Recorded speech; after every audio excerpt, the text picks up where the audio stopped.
बोलो रामदेव जी महाराज की जय हो, रामसा पीर की जय हो।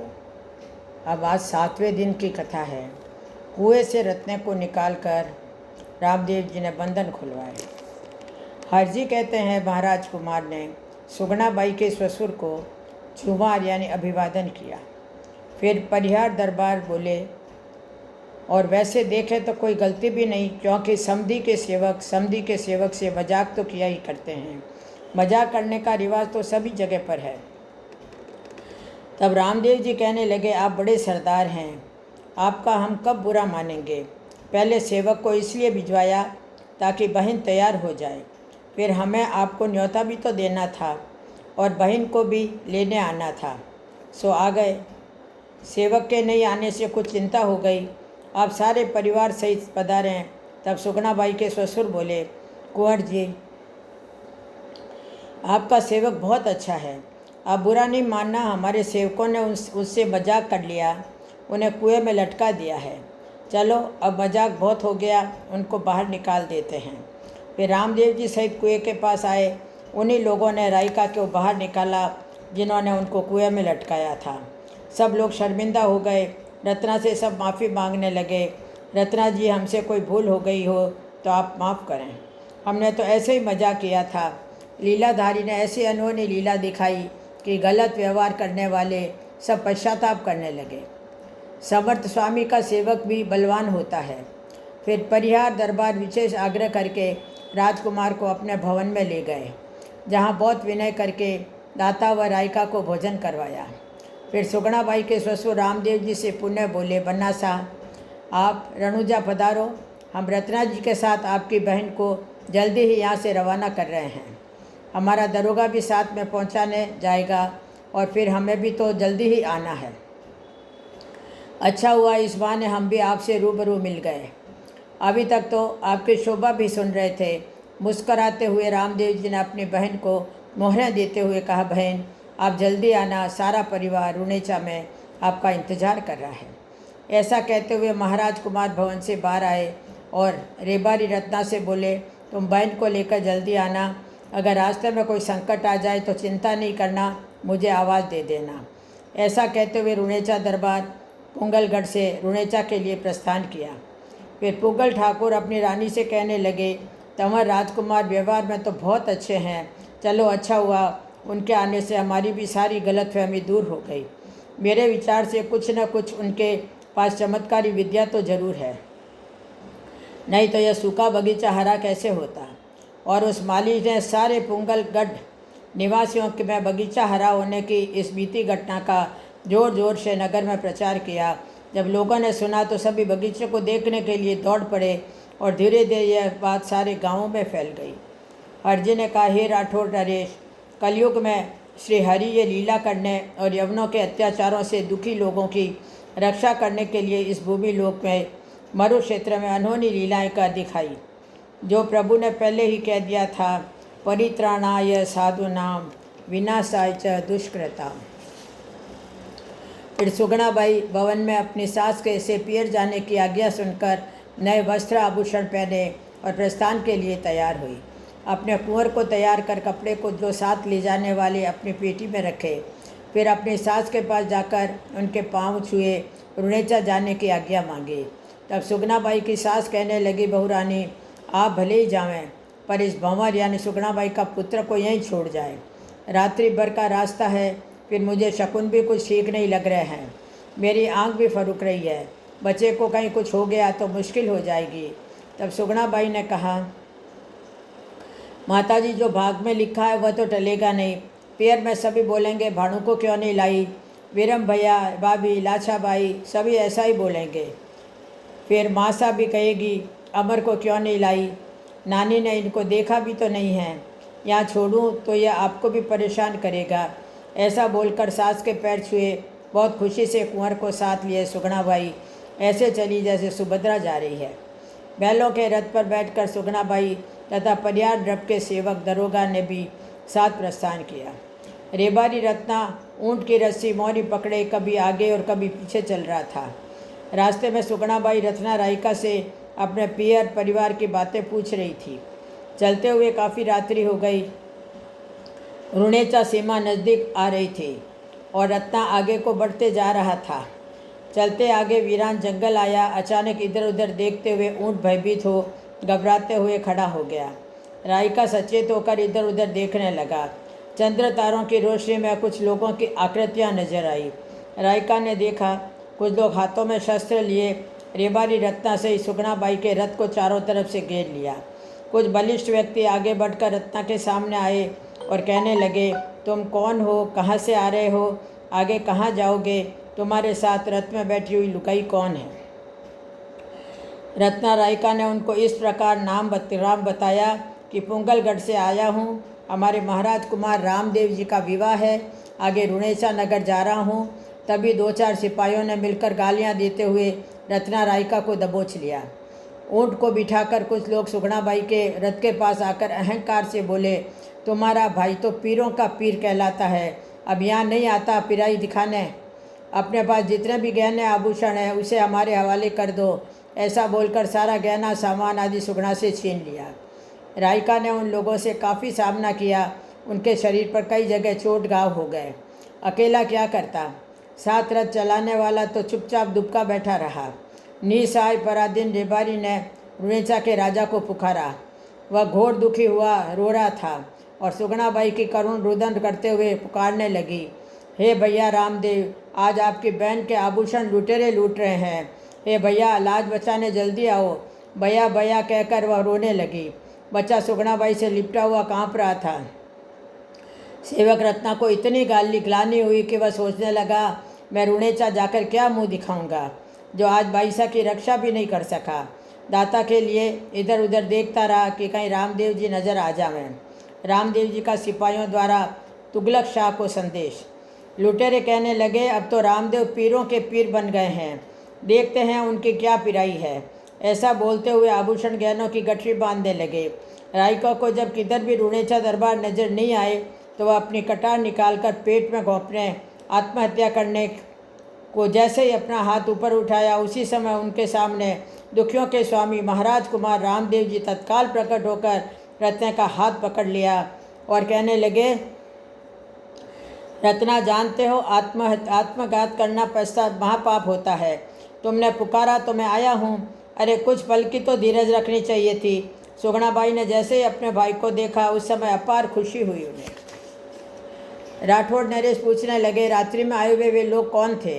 हरजी पाटी ने इस बात का समाधान इस प्रकार किया।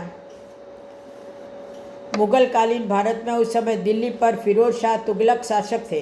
तुगलक के अत्याचारों की कथाएं तो बहुत है। उन्होंने हिंदू और मुसलमान दोनों पर बहुत अत्याचार किया। जब मक्का से 5 पीर रुणेचा आए और उन्होंने रामदेव जी महाराज को पीरों के पीर की उपाधि से सम्मानित किया, यह खबर जब फिरोज शाह के कानों पहुंची तब उसने संकल्प कर लिया कि मुझे रुणेचा वालों की परीक्षा करनी है। देखता हूँ वह कैसे अपनी पिराई दिखाता है, कैसे पीरों का पीर बना है। इसी उद्देश्य से उसने अपनी खुफिया खबर से रामदेव जी के विवाह पर सुगुणाबाई के आभूषण लूटने अपने विश्वासी सिपाहियों को वहाँ भेजा था। फिरोज शाह तुगलक के सिपाही जैसे ही हाथ में बाला लिए रुणेचा दरबार को वहाँ अचानक प्रकट हुए देखकर वे सिपाही घबरा गए। वे इधर उधर दौड़ने लगे तो कुंवर ने ललकार कर कहा, अरे तुम भाग कर कहाँ जाओगे, जैसा कर्म किया उसकी सिरनी प्रसाद तो लेते जाओ, और जिसने तुमको इधर भेजा है उसको भी दिखाना है। हरजी महाराज कहते हैं, हे जोधाना नरेश, हमारे दाता ने उन सिपाहियों पर दृष्टि डालकर कुश्ती बना दिया। सारा शरीर जलने लगा। वे रोते हुए दाता के सामने हाथ जोड़े खड़े होकर कहने लगे, महाराज तब तो चाकर हैं, अपनी मर्जी से यहाँ नहीं आए हैं। दिल्ली में फिरोज शाह बादशाह ने यह कहकर भिजवाया कि तुम रुणेचा के रामदेव पीर की बहन को लूट कर लाओ। अगर हम उनकी आज्ञा का पालन नहीं करते तो वो हमें मार देता, और उनकी आज्ञा मानी तो आप यह दशा बना दिए हैं। तब कुंवर बोले, जाओ अपने शाह को अपनी यह दशा हालात बताना और उनसे कहना नेकी पर चलना सीख लो। खुदा ने किसी को लूटने का कभी हुक्म नहीं दिया है। उन शाह को कहना कि तुम पर भी कोई शाह बैठा है, उनसे कुछ भी छिपा नहीं है। हम ईश्वर और अल्लाह को दो नहीं मानते। हमारे लिए वही ईश्वर है और वही अल्लाह है। हम सब उनकी संतान हैं। उनको कहना कि इस जहां में किसी को भी सदा नहीं रहना है। यह दुनिया किसी की जागीर न रही है और न रहेगी। न जाने इस धरती पर तुम्हारे जैसे कितने शाह आए हैं जिनकी आज तक किसी को खबर भी नहीं है। ये मजहब धर्म के नाम पर लड़ाइयाँ लड़ते, अत्याचार करते, न जाने कल कब कुछ कर जाओगे, और कहना जबरन धर्म परिवर्तन कराना छोड़ दें, अंत बुरा होगा। तुम लोग उस शाह को बोलना, हो सके तो किसी का भला कर दे, वो ऊपर वाला एक दिन तुम्हारे कर्मों का हिसाब जरूर मांगेगा। दाता के आगे वे सिपाही सिर झुकाए आंसू भरे कहने लगे, हे हिंदवा पीर जी, अब हम इस बला कुछ बीमारी से कैसे पीछा छुड़ाएंगे। तब दाता कहने लगे, यह तेरी मेरी का भेदभाव छोड़कर किसी भी मस्जिद में जाकर 5 बार नमाज पढ़ लेना, तुम्हारी खता बख्श दी जाएगी। फिर महाराज कुमार ने उन सिपाहियों से लूटे हुए वस्त्र आभूषणों को लाकर अपनी बहन सुगना बाई को दिया और बोले, जब भी कोई संकट आ जाए बहन मुझे याद कर लेना। फिर दाता अपने सेवक रत्ना के पास जाकर उनके बदन पर हाथ फिराए। देखते देखते ही उनके सारे घाव ठीक हो गए। फिर विनोद भाव से बोले, थोड़ा सब्र रखना भी सीखो, इतनी जल्दी कटारी हाथ में लेना अच्छा थोड़ी ही है। चिंता नहीं करना, कोई संकट आ जाए तो मुझे याद कर लेना, मैं रुणेचा जा रहा हूँ। कहते हुए दाता कुछ दूर घोड़ा दौड़ाते हुए अंतर ध्यान हो गए और इधर सुगनाबाई उसी रथ पर बैठे अपने कुंवर सहित रुणेचा को प्रस्थान किया। ऊँट की रस्सी पकड़े रायका रत्ना आगे आगे चल रहा था। अब सुगनाबाई का रणुजा नगर में पहुँचना। पूर्व में उषा लालिमा के साथ आने को तैयार हुई। रत्ना रायका ने रुणेचा नगर में प्रवेश किया। गायें बछड़े रंभा रहे हैं, हरजी कहते हैं, मंदिरों में आरती की तैयारी हो रही है। जैसे ही नगरवासी लोगों ने रत्ना और सुगनाबाई को रथ में बैठे आते देखा, देखते ही दौड़ते हुए राजभवन में आकर एक बुजुर्ग राजमाता को पुकार कर कहने लगा, राजमाता बधाई हो, आपको शुभ समाचार सुना रहा हूँ। छोटे सुगनाबाई सागढ़ की तरफ आ रहे हैं। यह खबर सुनकर राजमाता को विश्वास नहीं हुआ। आने वाले बुजुर्ग ने यही बात फिर से दोहराई तो माता मैना देव की खुशी हृदय में नहीं समा रही थी। मोह के कारण उनकी वाणी भी नहीं निकल पा रही थी। आंखों में खुशी के आंसू भर आए। राजघराने की पर्दा मर्यादा भूलकर वे दासी परिवार सहित गढ़ के मुख्य द्वार पर आ गई। सुगनाबाई को दूर से आते देखकर एक एक पल एक एक युग के समान बीत रहा था। रथ से उतर सुगनाबाई ने माँ के चरण छुए। माँ बेटी के मिलन समय की प्रेम अनुभूति को कोई कैसे बखान कर सकता है। सारे महल में सुगनाबाई के आने की खबर फैल गई। बहुत समय के बाद खुशियों की मंगल प्रभात आई। लाछाबाई, बिरबानी आदि सारी महिलाएं भी मुख्य द्वार पर आ पहुंची। सारे राजभवन में बातों का शोर हो रहा था। सब छोटे बड़े कह रहे थे, छोटे भाई सा पधार गए। सुगनाबाई के आगमन से अनभिज्ञ राजा अजमल जी अपनी पूजा में लीन बैठे थे। शोर सुनकर राजकुमार रामदेव जी भी चौक में आ गए और सुगनाबाई को देखते ही कहने लगे, क्या आप अभी आई हो बहन? अच्छा हुआ आप आ गई। मेरी मातोश्री को तो आपको एक पल भी नहीं भूल पा रही थी। सदा रोते हुए कहती, विवाह में सब आ गए पर मेरी लाडली सुगना बेटी को तो नहीं आई। यह सुनकर सुगनाबाई अपने भैया रामदेव का मुख देखते हुए बोली, भैया अगर आप लेने नहीं आते तो मैं यहाँ कैसे आ पाती? माँ से मिलना कैसे होता? आपके बिना ऐसे पियर कौन दिखाता? न तो बरसों से बिछड़ी माँ से मिल पाती और न ही रत्ना रायका के कहने से मेरी सासू जी भेजती। यह आंगन आपके आए बिना कैसे देख पाती? इस प्रकार की हो रही बातों के बीच में ही मैना दे माता कहने लगी, बेटी तुम्हारी तबीयत तो ठीक है ना? जिस तरह ये तुम बातें कर रही हो मैं तुम्हारी बात को समझ नहीं पा रही हूँ। तेरे सिर पर लगता है रात भर की नींद का असर हो गया है, तभी तो ऐसी बहकी बहकी बातें करती हो। रामदेव तुम्हारे नगर कब गया? कुंवर के तो यहाँ सदा उपटन पीटी होती रही है, भवन से बाहर तो निकला ही नहीं। आपकी यह बात कौन मानेगा? तब सुगना कहने लगी, तो क्या आप मुझे झूठ समझ रही हैं?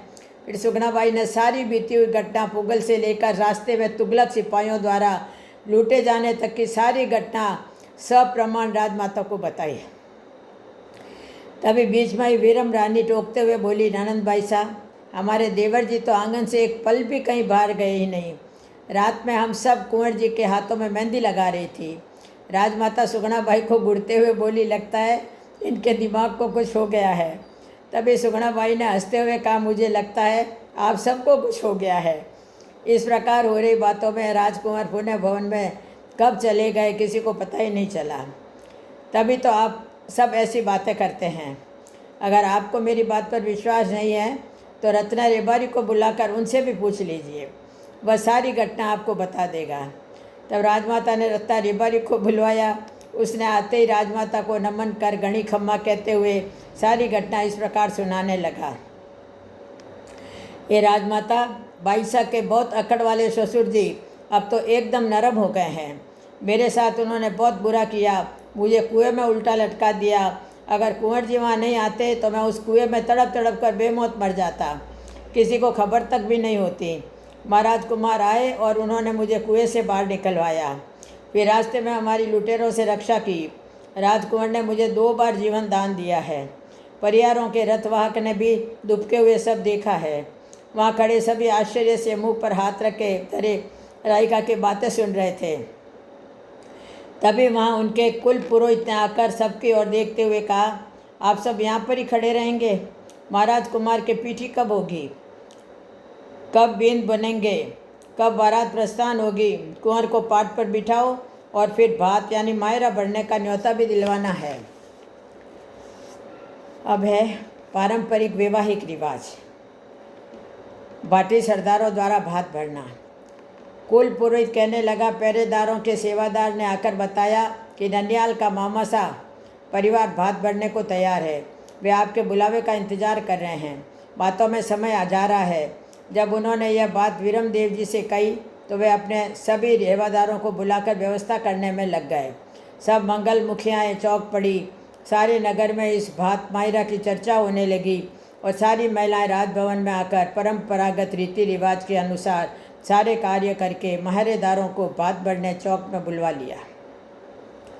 सभी भाटी सरदार महरे के सारे सामान सहित चौक में पधारे। तंवर व भाटी परिवार आमने सामने चौक में बैठे एक दूसरे की मनुहार कर रहे हैं और उनके बीच बैठा पंडित मंत्र पढ़ने लगा। बाहर ड्योढ़ी आगे नकारची ढोल बजाने लगा।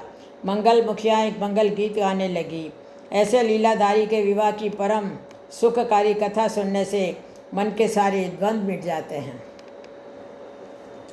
हरजी कहते हैं, जो अविवाहित है वे बढ़नी बंधाकर इस कथा को सुने तो उनको मनोनुकूल वर वधू मिल जाएगा।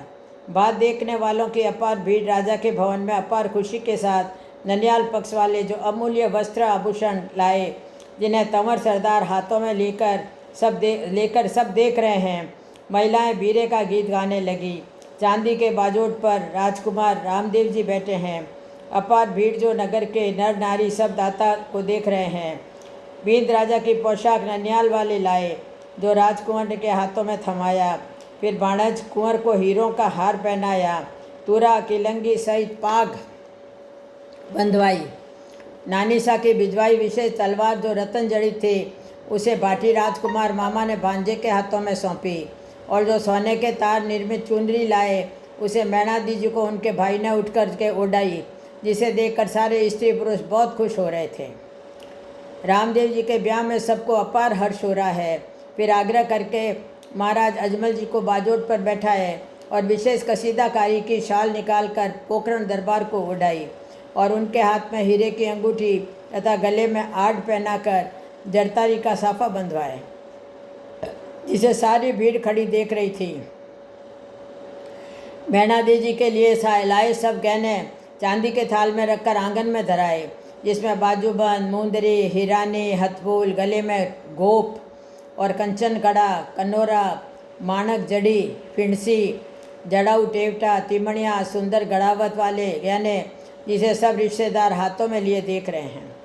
51 जरी के बेश भाई ने अपनी बहन मैणादेवी जी को सौंप दिए। फिर वीरम देव जी को बुलाकर जरी जामा पहन थमाए। फिर लाछा सुगना की ओर देखते हुए बोले, यह कपड़े आपके हैं। दास दासियाँ दारोगा सबको बुला करके उनको भी वस्त्र रुपया रीति रिवाज अनुसार दिया, जिसे खड़े सब सेवकजनों ने हाथ बढ़ा कर ले लिया। पुजारी पंडित का सम्मान करके फिर कोटवाल को कंबल रुपया दिया। नगाड़ा बजाने वाले नकारची, जलजारी भरने वाले प्रजापत आदि को वस्त्र रुपया भाटी सरदारों ने दिया। फिर दरबार की खास सेवा में रहने वाले हीरा खवास को अपनी निज अंगूठी निकालकर उनकी ओर बढ़ाई। सखा सारथिया सुतार को सुंदर बनात रुपया देकर भाटी सरदार हंसते हुए सबकी ओर देखकर हाथ जोड़े कहने लगे, किसी को देने में कोई भूल चूक हो गई हो तो आप हमें बता देना। ऐसी खुशी का दिन बार बार नहीं आता। वस्त्रों आभूषणों की बरसात करने वाली भाटी तथा तंवर सरदारों ने एक दूसरे के रंग लगाकर ब्याह की शोभा बढ़ाई। मंगल मुखियाओं ने माया बांटकर चांदी की चौकी पर गादी बिछा करके कुंवर जी को बिठाया। राजा अजमल जी, रानी मैना देवी ने गठजोड़ा करके विवाह के सारे परंपरानुसार रीति रिवाज किए और स्नान आदि करने के बाद सुंदर पोशाक पहनी। अमूल्य पचरंग पाग तुरेदार हजार रेशम वाली पाग पहन रहे हैं। मंगलमुखी विनायक गीत गा रही थी। दाता के गले में 9 लखा हार, मोतियों की माला, कमर में सोने की कटार, हाथ में माला, उंगली में अमूल्य अंगूठी और रतन जड़ित अमूल्य कंकण, हाथों में सोने के कड़े। ऐसे ध्वजाबंधधारी के दर्शन मात्र से सारे दुख मिट जाते हैं। उन प्रभु को गोद में उठाकर मामा ने सिंहासन पर बैठाया। मोची सुखराज ने आकर अपने हाथों बनाई मोचड़ी को पहनाई। ऐसे दूल्हा बने मेरे दाता का स्वरूप सबके हृदय में समा गया।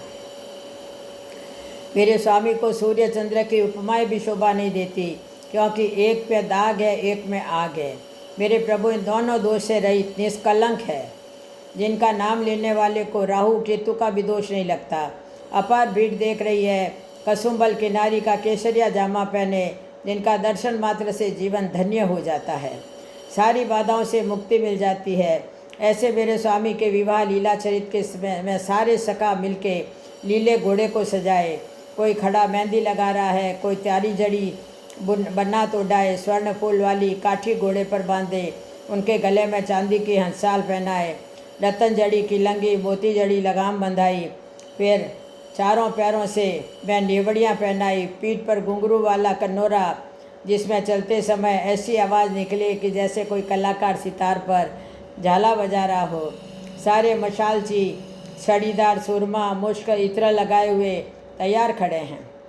राठौड़, भाटी, परियार आदि सभी बाहर से आए क्षत्रिय सामंत अपने अपने घोड़ों को सजाए रथ सहित बाराती बने तैयार खड़े हैं। अब जिस जिस नगर के जो राजा आए, जिन्हें अजमल जी ने भवन में ठहराया तथा सब एक दूसरे से मिलते हुए कुशल से पूछा। बाहर से आए सभी सामंतों से मिलकर नृप भीतर गए और तथा पडले का सामान और गहना अपने कोठारी बजाज के पास बुलाकर जिन्हें सौंप दिया। फिर अपने सचिव से सारी व्यवस्था का ब्यौरा पूछने लगे। वीरम देव जी को बुलाकर मेहमानों की व्यवस्था पूछी तथा बारातियों की बनाई सूची को देखा। अब बारात प्रस्थान की तैयारी है। सारी मंगल मुखिकाएँ आई और महाराज कुमार को अपनी कुलदेवी चिल्लय माता के आगे धोख लगाया। फिर सब चलकर मुख्य द्वार पर आए। वहाँ बहनों ने द्वार रोककर अपने पिताश्री से नेक दस्तूर मांगा। राजा ने प्रसन्न हो जो चाहा दिया। फिर भाभी ने काजल दस्तूर किया तथा अपने देवर को ससुराल के नियम बता रही है, जिसे हमारे अंतर्यामी बना ध्यान से सुन रहे हैं। महिलाएं एक दूसरे को देखते हुए मुस्कुरा रही है। फिर मातुश्री ने अपना दुग्धपान स्तनपान का दस्तूर किया। यह स्तनपान दस्तूर का भावार्थ यह है कि माँ अपने पुत्र को अपने दूध का वास्ता देती है कि पुत्र माँ के दूध को नहीं लजावे। कारण पहले वधू के विवाह करके लाना बहुत कठिन था, क्योंकि एक कन्या को ब्याहने हेतु कई बारातें आ जाती, जिसका समाधान यह तोरण बांधना और यवनों लुटेरों से सलटने के लिए शक्तिशाली बारात संग ले जाने की यह प्रथा बनाई, जो तलवार बंदूक ढाल भाला लिए साथ जाते हैं। बहनों के द्वार रोकने का कारण कि हमारे भैया के साथ कोई अनहोनी न हो जाए, इस भय से भाई ने द्वार रोकती थी। कोई मूढ़ तंत्र विद्या न कर दे, इसलिए दूल्हे के कांकर डोरा हाथ में बांधा जाता। कोई किए कराए से बचने के लिए कुंवारी कन्या को दूल्हे के पीछे राई नमक लेकर वारने के लिए बैठाया जाता है। दूल्हा जब अपनी देहरी से बाहर निकलते ही मिट्टी की ढकनी के बीच रखा नारियल का गठ, जिसे दूल्हा अपने पैर से तोड़ता है, इसका मतलब वह अपनी माता को विश्वास दिलाता है कि मैं इस प्रकार से दुश्मन का सिर फोड़कर वधू को ले आऊँगा। दुल्हन को साथ लेकर आने का आशीर्वाद दिया। लाचा सुगना बहनों ने आरती उतारी। भाभी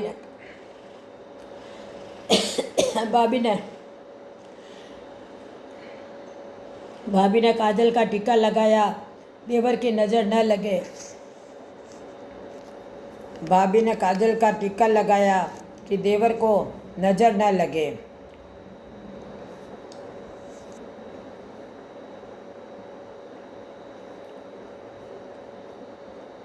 देवर को नजर न लगे। फिर कुंवर पर वार वार करके सब रुपए उछाल करने लगे। चारों दिशाओं में खाजा इस प्रकार की पूड़ी फेंके जिसे सेवागण महर्ष लेने लगे।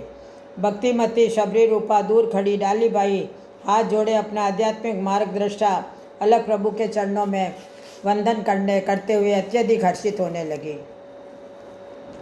सारा रुणेचा नगर रंगारंग हो गया। भीड़ से गलियां भर गई। फिर विनायक जी महाराज का स्मरण करते हुए बारात की निकासी हुई। जैसे रुक्मणी जी के साथ विवाह करने ठाकुर जी पुनः पधार रहे हैं। धम में सारे देवता अपने लीलाधारी प्रभु की को वंदन करते हुए स्तुति गा रहे हैं। मरु क्षेत्र में नरलीला करते अपने स्वामी पर विमानों चढ़े देव सुमनों की वर्षा कर रहे हैं। नकारची लोग ढोल नकारा अपने ऊँटों पर बांधे हुए आगे आगे बजाते चल रहे हैं। रथ पर बैठे हुए राजा अजमल जी ने अपने सचिव को बुलाकर पूछा कि कोई वस्तु भूले तो नहीं। तब सचिव ने बताया कि महाराज, खोपरा, मिश्री, दामोदा, छुआरा, बादाम, काजू, किशमिश आदि सब सारे मेवों के बोरे तो आपके पीछे वाले रथ में रखवा दिए हैं, और पडला मेहंदी के जो बोरे वह मैंने मुनिवर वाले रथ में रखवा दिए हैं, और मावा मनुआर मैंने अपने ही पास रखी है। फिर आप जैसी आज्ञा करें महाराज। सचिव से ऐसे सुनकर राजा अजमल जी बोले, ठीक है। अब श्री रामदेव जी की बारात का प्रस्थान। ऐसा सुनकर जोधपुर दरबार हंसते हुए अजीत से बोले, भाटी जी फिर आगे क्या हुआ, वह कथा भी तो सुनाइए। तब हरजी ने कहा, हे राठौर दरबार, बड़े धूमधाम गाजे बाजे के साथ विनायक जी महाराज की जयकार करते हुए राजकुमार रामदेव जी की बारात का प्रस्थान हुआ। बारात जिस जिस कस्बे से होते हुए आगे बढ़ी जा रही थी, सब अपने अपने वाहनों, ऊँट, घोड़े, बैलों के रथ को एक से एक आगे बढ़ाए जा रहे थे, जिन्हें देखकर मरु धरती धन्य हो गई। तंवर दरबार के राजकुमार की बारात का आगमन सुनकर रास्ते में आने वाले नगर के सभी मुखिया अपने नगर निवासियों सहित बारात की अगवानी करने पहुंच गए और उनकी आग्रह सहित खातिरदारी करके अपने को धन्य समझने लगे। महिलाएं बारात को देख देख कर अत्यधिक खुश हो रही थी। राजकुमार के रूप को देखकर सभी महिलाएं वधू के भाग्य की सराहना करने लगी। एक मंगलमुखी जो विनोदी स्वभाव की थी, वह कहने लगी, हे वर राजा, आप राजकुमारी को विवाह करके फिर इसी रास्ते से आना। हम देखेंगे विधाता ने आपकी जोड़ी कैसी बनाई है। धन्य है वो वधू जिनसे आप विवाह करने जा रहे हैं। देखने वाले सभी नगरवासी बारातियों व दूल्हे राजा के रूप की खूब सराहना कर रहे थे। उत्साह से ही चलते चलते सभी बाराती नगर अमरकोट की सीमा पर पहुंच गए। कुछ देर वहाँ ठहरकर क्षेत्रपाल के नाम से नारियल फोड़कर चढ़ाया और बधाईदार बधाई देने गढ़ की ओर वह दौड़ पड़ा। राजा दलपत सिंह के राजभवन पहुंचकर बारात आगमन का जोरों से शुभ संदेश सुनाया। यह मंगल समाचार सुनकर सोडा राजा ने उनको बहुत बख्शीश देकर फिर तत्काल सोडा दरबार अत्यधिक खुशी के साथ अपने सभी सभासदों सहित पोखरण दरबार राजा अजमल जी की नगर में प्रवेश कर अगवानी करने पहुंच गए, और दोनों दरबार एक दूसरे को देखते हुए अत्यधिक खुशी के साथ बाएं पसारे आपस में लिपट गए, जिन्हें देखकर सभी सामंत अत्यधिक खुश हुए। फिर सबको आदर सहित सोडा राजा ने अपने नगर में विशेष बारात भवन में अपनी देखरेख में ठहराया। सोडा नृप के कुछ सेवक बारातियों के ऊँटों, बैलों, घोड़ों के चारे पानी की व्यवस्था में लग गए। बाराती सामंत स्नान आदि करने लगे।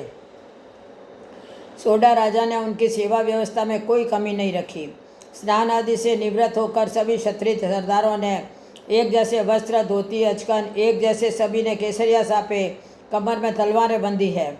महाराज कुमार रामदेव जी ने स्नान आदि से निवृत्त होकर के केसरिया बागा, पचरंगी पाग जिस पर तुरा, कलंगी, कमर में स्वर्ण कटार, गले में नाना प्रकार के रत्नों की माला, चरणों में लाल रंग की मोजरी धारण किए, मेरे प्रभु के हाथों में सोने के कड़े पहने हुए झिलमिलाता रतन जड़ा भाला धारण किए महाराज कुमार तैयार हुए। वीरम देव जी महाराज ने सोडा नृप के महल में थाल मंगवाए, जिसमें थाल आए पडले की सारी सामग्री, वस्त्र, आभूषण, मेवा, मिश्री आदि से थाल भरे। एक थाल में वधू की पोशाक, विवाह जोड़ा रखकर परिवार के विशेष लोगों को सारे थाल सौंप संभला दिए। फिर बारोटी करने सारी बारात निकल पड़ी। श्वेत घोड़े पर बैठे महाराज कुमार रामदेव जी को देखकर अमरकोट की प्रजा धन्य हो रही थी। लीलाधारी प्रभु के आगे नाना प्रकार के वाद्य बज रहे, कलाविद नृत्यांगनाएं नृत्य करते हुए आगे आगे चल रही थी। सब अपनी अपनी कला दिखाने को कलाकार जिद करते हुए चल रहे थे। नकारची अपने नकारे पर मध्य लय त्रिताल बजा रहे, जिसे सुन सुनकर सबके पैर थिरकने लगे। सारे बारातियों के संग महाराजा दलपत सिंह के भवन आगे चौक में पहुँचे, जहाँ सारे क्षत्रिय सामंत एक तरफा सोडा परिवार सहित राजा दलपत सिंह बैठे हैं, सामने सारे बारातियों सहित अजमल जी बैठे हैं।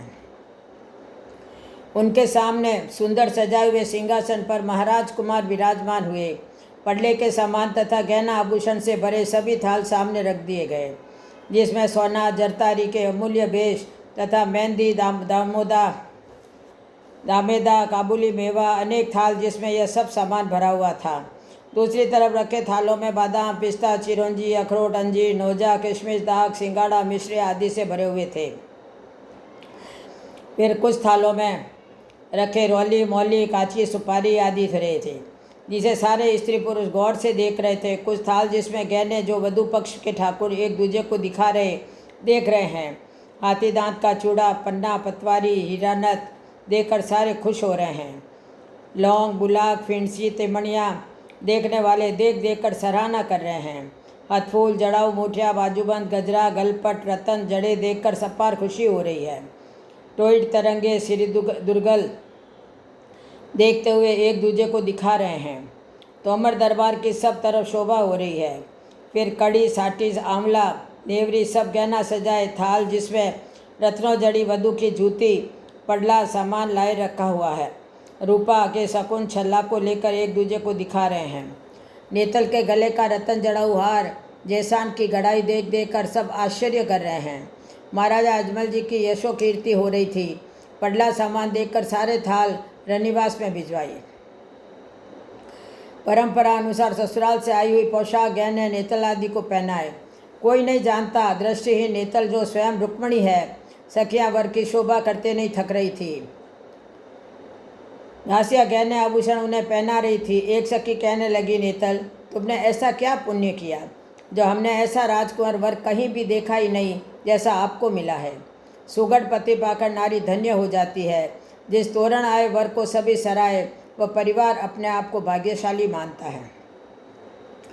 हंसते हुए नेतल की एक सखी कहने लगी, कुंवर बाई साहब, एक बात हमने सुनी है कि हमारे जीजोसा ने अनहोने कार्य भी किए हैं। सुना है उन्होंने कपड़े का घोड़ा आकाश में उड़ा दिया। तभी दूसरी बोली, अरे उन्होंने तो मिश्री को नमक भी बना दिया था। तो मंगलमुखी कहने लगी, हमारे यहाँ कोई अनहोना दिखाए तो माने। तो एक बोली, हमारे भाई साहब का जादू उनसे भी बड़ा है, उसी में बंधे हुए तो वे यहाँ तक खींचे चले आए हैं। इतने में जोर जोर से ढोल नगाड़े की आवाज़ सुनाई दी, जिसे सुनकर सभी नेतल की सहेलियाँ एक साथ बारात को देखने दौड़ पड़ी। अब श्री रामदेव जी विवाह नेतल देखो नेत्रदान, अलौकिक चमत्कार। हरजी कहते हैं, अमरकोट के राजा दलपत सिंह सोडा भवन के मुख्य द्वार में वर राजा ने प्रवेश किया। परिजन उन पर वार वार के रुपया उछाल रहे थे, उछाल करने लगे। सोडा कुल की मुख्य मंगलमुखिकाएँ अब अपलक दूल्हे राजा को देखने लगी। सुहागी ने चौमुखी आरती का थाल सजाए गीत गाते हुए आई और वर राजा को देखकर सबको अपार खुशी हुई। सास ने जमाता की आरती उतारी। फिर चारों दिशाओं में खाजे तथा वार वार के रुपए बरसाने लगे, जिसे सैकड़ जन दौड़ दौड़ कर उठा रहे थे। बींद राजा के तिलक करके तोरण बांधकर फिर उन्हें आंगन में लाए, जहाँ सुंदर मणियों से चौक पूरा हुआ था। गीत गाते हुए वर राजा को मंडप में बैठाया। सारे लोग नेतल कुंवरी के भाग्य की सराहना करने लगे। ऐसा लग रहा था जैसे रुक्मणी जी का विधिवत विवाह अब हो रहा है। कुछ लोग वर बनना को देखते बातें कर रहे थे, बराबरी की जोड़ी नहीं है। खुद सोडा परिवार भी जानते कि कुंवर के जोड़ी की हमारे नेतल कुंवरी नहीं है। नारी समूह बैठे मंगल गीत गा रही थी। वर वधु को मंगल पाठ पर बिठाया है। सोडा राजा रानी रही सहित सामने आसन पर बैठे हैं। सब राजकुंवर को देख रहे थे। भूदेव ने प्रथम गणेश जी का मंगल मंत्र पढ़कर विवाह कार्य से प्रारंभ किया। ऐसा लग रहा था जैसे स्वयं ब्रह्मा जी आए हैं चवरी कराने। सारा संसार ब्रह्म और माया का ही तो खेल है। जिसके अधीन ये सब जगत का नज़ारा है। माया और ईश एक ऐसा रहस्य है जो एक दिखता नहीं और एक बोलता नहीं। उत्पत्ति, आनंद, भक्ति, मुक्ति सारे संसार का इसी के अधीन कार्य हो रहा है। इसी कारण हस्तबंधन रिवाज बना हुआ है। आध्यात्मिक दृष्टि से माया से ब्रह्म और ब्रह्म से माया एक दूसरे से बंधे हुए हैं। अकेला ब्रह्म या अकेली माया से संसार का कोई भी कार्य संपन्न नहीं होगा। इसीलिए यह दोनों एक दूसरे से बंधे हुए हैं। फिर मांगलिक गीत, मेहंदी आदि सारे रीति रिवाज पुरोहित ने विधिवत कराए। फिर रुपया मेहंदी हाथ में देकर भूदेव ने हथलेवा संपन्न करवाया, जिसे अपनी आंखों से देखकर वहाँ खड़े सारे लोग चकित हो गए। जैसे कि कुल पुरोहित ने नेतल कुंवारी का हस्तबंधन हथलेवा कराने रुणेचा दरबार का हाथ नेतल कुंवारी के हाथ पर रखा, उसी काल एक क्षण के लिए अलौकिक इतना प्रकाश हुआ, ऐसा लगा जैसे आकाश से एक साथ हजारों बिजली का प्रकाश हुआ हो, जिसमें सोडा नृप रानी सहित सबकी आंखें बंद हो गई। पंडित भी कुछ समझ नहीं पाए। पुनः जब सामान्य प्रकाश हुआ तब सबकी आंखें खुली तो देखा नेतल एकदम बदल गई है। दिव्य रूपवती, दिव्य नेत्र, जैसे स्वयं रुक्मणी जी आकर बैठ गई हो। देखने वाले सब चकित हो गए। वहाँ खड़े सारे नर नारी खुशी से पागल हो रहे थे, मानो जैसे रुक्मणी जी अपने निज रूप में आ गई हो। राजा रानी तो जैसे दूसरे लोक में ही आ गए हैं, या मानो दूसरी नेतल बिठा दी गई हो। यह खबर तत्काल सारे अमरकोट में फैल गई। देखने वाले दौड़कर राजा अजमल जी को बधाई दिए और मंडप में होने वाली घटना, नेतल कुंवारी के सब अंग दोष ठीक होकर दिव्य रूपवती होने वाली सारी खबर सुनाई, जिसे सुनकर तमन रब को अपार खुशी हुई। इस सत्य घटना के प्रत्यक्ष प्रथम साक्षी वहाँ बैठे पंडित बने। हरजी कहते हैं, हे राठौर दरबार, इस प्रकार 7 वचनों के बंधन में जब राजकुमार बंधे तो अग्नि साक्षी से धर्म, अर्थ, काम, मोक्ष रूपी 4 फेरे लेकर नेतल वामांग में बैठी है। सारे अमरकोट में यह नेत्र रूप वाली चर्चा फैल गई। राजा दलपत सिंह की जीवन में जो अपूर्ण इच्छा थी वह पूर्ण हो गई।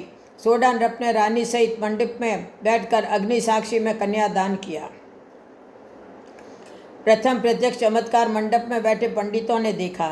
उन्होंने ही बाहर आकर इस घटना को विस्तार से सबको बताया। सोडा भवन में हुई इस घटना का प्रचार पूरे सिंध देश में हो गया। गंधर्व गाने लगे, किन्नर नाचने लगे, कुंवर जी ने ऐसी अनहोनी करके दिखाई।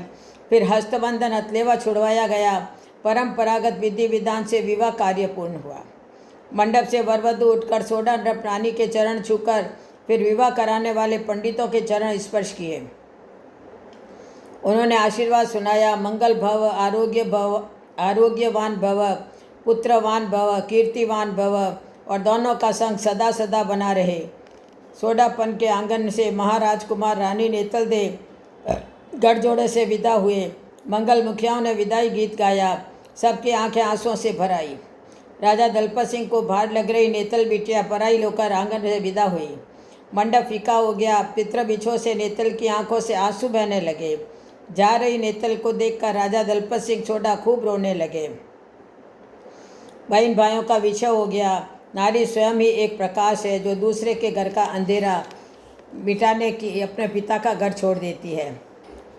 नारी के समान त्याग पुरुष कर ही नहीं सकता, तभी तो पिता का घर आंगन छोड़ देती है। ऐसा त्याग करना पुरुष के बस की बात नहीं है। धन्य अमरकोट की भूमि जहाँ ठाकुर ने विवाह रचाया। विरम देव जी महाराज को अपार खुशी हो रही है। अपने छोटे भ्राता का कलदा रुपए वार वार के उछाल रहे हैं। आए हुए सारे ब्राह्मणों को बुरसी एक प्रकार का दान होता है, बांटने लगे। हर्षित होकर उद्देवों से आशीर्वाद दिया। फिर जहाँ बारात ठहरी हुई थी वहाँ आए। न्यौछावरी करके महाराज अजमल जी ने मोहरों से वधू का खोल भराया। पैर छूने पर दोनों को आशीष दिया। तंवर नरेश के पैर छूकर नेतल पुनः अपने पिता के घर आई। फिर प्रभात में कुंवर कलेवा हेतु राजकुमार को सोडा भवन में बुलवाया। मेरे प्रभु हाथ में भाला लिए रुणेचा के राजा पुनः ससुराल में पधारे। मुखियाएँ गीतों के में पोखरण का नाम ले लेकर गाती है कि हमने सुना है वहाँ के पलने भी बच्चे जन्ने लगे हैं। हमने तो मुखियाएँ गाते हुए कहती है, हमने तो सुना है, कोई कहता है हमारे जीजो सा मैणा दे जी के जन्म लिए, तो कोई कुछ और ही कहता है। इस तरह घूंघट की आड़ लिए महिलाएं गीत गा रही थी। कंवर कलेवा कपड़े की बिल्ली दौड़ाना, अलौकिक चमत्कार। भक्त हरजी भाटी कहते हैं, विधि विधान से परंपरागत फिर सारे रीति रिवाज हुए। देवों ने स्वयं देव सभी देवताओं के मंदिर में नेतल देव के साथ धोख करने गए। फिर रीति रिवाज के अनुसार सोडा भवन में कलेवा करने गए। नेतल देव की सहेलियों ने जीजा से विनोद हेतु एक कपड़े की बिल्ली बनाई। चंचल बालाएं सालियाँ जिसे देख देख कर हंसने लगी। उस बिल्ली को थाल में लेटा कर ऊपर कपड़े से ढककर लाकर पाट पर रखा। फिर बोली, जीजो सा कलेवा शुरू कीजिए। कहते हुए सब हंसने लगी। सबके हृदय की जानने वाले उनसे क्या छिपा था। अब मुस्कुराते हुए सबके सामने थाल पर रखे वस्त्र को हटाए।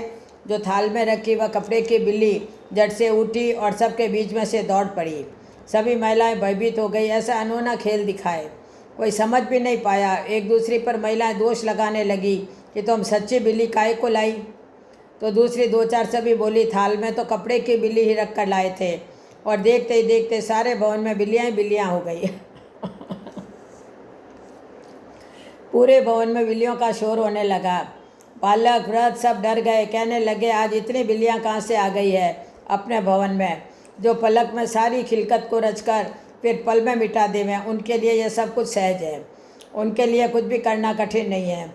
ऐसे मेरे दाता का भेद कोई नहीं जान सकता। करतार के लिए कुछ भी करना कठिन नहीं है। कोई अपना प्रयास कितना ही करे, उनकी इच्छा के बिना उन प्रभु का भेद कोई नहीं जान सकता। बिल्लियों के शोरगुल से शर्माते हुए नेतल की सखियाँ हाथ जोड़े विनय करते हुए कहने लगी, जीजो साहब, हमने जैसा सुना था आज वैसे ही आंखों से देख लिया।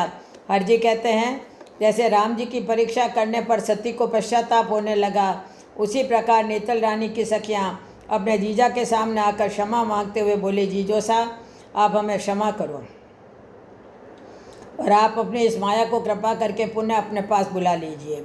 देखते ही देखते सब बिल्लियाँ गायब हो गई। उसके बाद फिर दूसरे व्यंजन भरे थाल को राजकंवर के सामने रखा। दाता भोजन करने लगे। श्रुति कहती है कि अमरकोट नरेश के छोटे से कुंवर को असाध्य बीमारी थी, जिसके कारण वे बहुत दुखी रहते थे। महाराज कुमार जब भोजन कलेवा करने बैठे तो नेतल दे रानी के भ्राता को भोजन करने उनके साथ बिठाया। उसने अपने हाथ से जैसे ही अपने जीजा श्री को भोजन का ग्रास दिया, सब देखते रह गए। दाता ने तत्काल उन्हें छूकर रोग मुक्त कर दिया। यह चमत्कार जब नगरवासियों ने देखा तो सारे एक दूसरे को बताने लगे। विनीचा दरबार की कीर्ति सारे सिंध क्षेत्र में फैल इतनी बढ़ गई कि एक दूसरे को बताते थकते ही नहीं थे। रामदेव जी ने अमरकोट में ऐसा अनहोना चमत्कार करके दिखाया। अपने शरणागत को जीवन दान देने वाले प्रभु ने अनंत रूप, अनंत नाम, अनंत ऐसे ऐसे अनहोने काम किए जो सारे लिखित वर्णन करें तो एक महाग्रंथ बन जाए। इतनी विशाल अनहोनी लीला, अनहोने कार्य इस मरुक्षेत्र में प्रभु ने वर्तमान युग में रामदेव नाम से अवतार लेकर अपने भक्तों के लिए लीला करके दिखाई, जिसके कारण ही आज करोड़ों भक्त रुणीचा दरबार द्वारिकाधीश अवतार रामा राजकुमार बाबा रामदेव के नाम पर समर्पित है।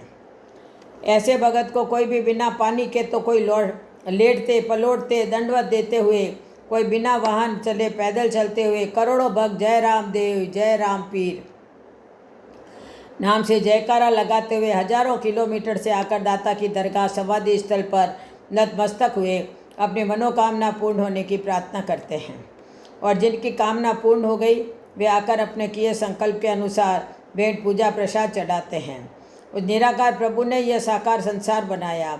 फिर उसी ने ही अपने भक्तों के लिए अनेक नाम रूपों से इस पृथ्वी पर मानव रूप धारण करके माया से परे और माया के संग रहकर अनेकों अनहोने आश्चर्यजनित कार्य करने वाले प्रभु का कोई पार नहीं पा सकता। सबके संग सबसे परे अनेकों खेल करके दिखाने वाले प्रभु किसी को बिना मांगे दे देते तो किसी को तरसाते भी रहते। ऐसी अनहोनी लीला दिखाने वाले प्रभु राजा दलपत सिंह के भवन में बैठे कलेवा कर रहे हैं। जैसे चंद्र को चकोर जैसे ही सब लोग राजकुंवर को देख रहे हैं। कलेवा करके फिर जनवासे को आने लगे तो वहाँ खड़े सब लोग सुमनों की वर्षा और दाता पर वारने लगे।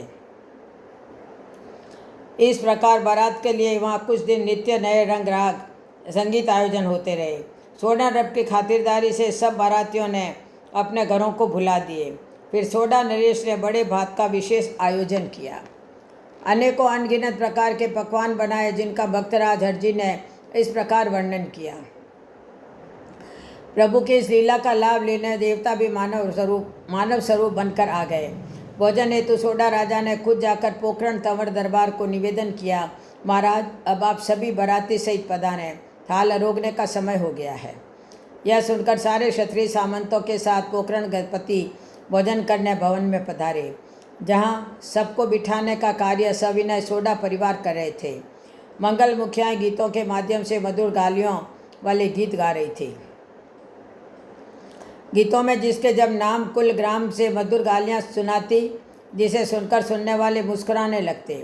सबके थाल में विविध प्रकार के पकवान परोसे जा रहे थे, जिसे बारठ कवियों ने भी बड़े सुंदर ढंग से वर्णन किया है। परोसने वाले मिष्ठानों से भरे पात्र, कोई सीरा, कोई साबुंदी तो कोई इमरती, बालूशाही, चमचम आदि परोसते जाते। उनके पीछे ही दूसरे परोसने वाले लोग मिष्ठानों से भरे पात्र लिए, जो राजभोग, घेवर, जलेबी, मेवा खीर, मालपुआ, बूंदी, गुलाब जामुन, केसर फेणी जैसे बारातियों के मना करने पर भी वे परोस जाते। वीरमदेव जी मना करते ही रह जाते।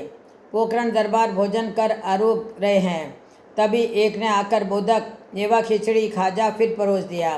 तंवर दरबार नहीं करते ही रहे। सोडा परिवार हाथ जोड़े आग्रह परोसते हुए बोले, हे तंवर दरबार, हम सबको बहुत प्यारे लगते हैं। आपको भोजन करवाने का बड़े भाग्य से यह योग आया है।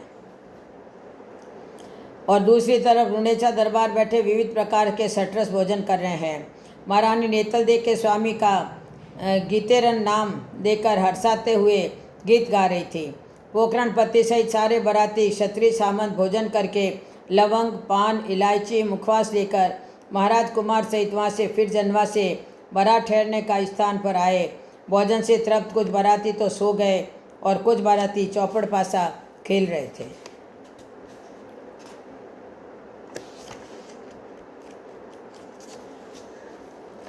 वीरमदेव जी को रामदेव जी द्वारा स्वप्न वर्णन।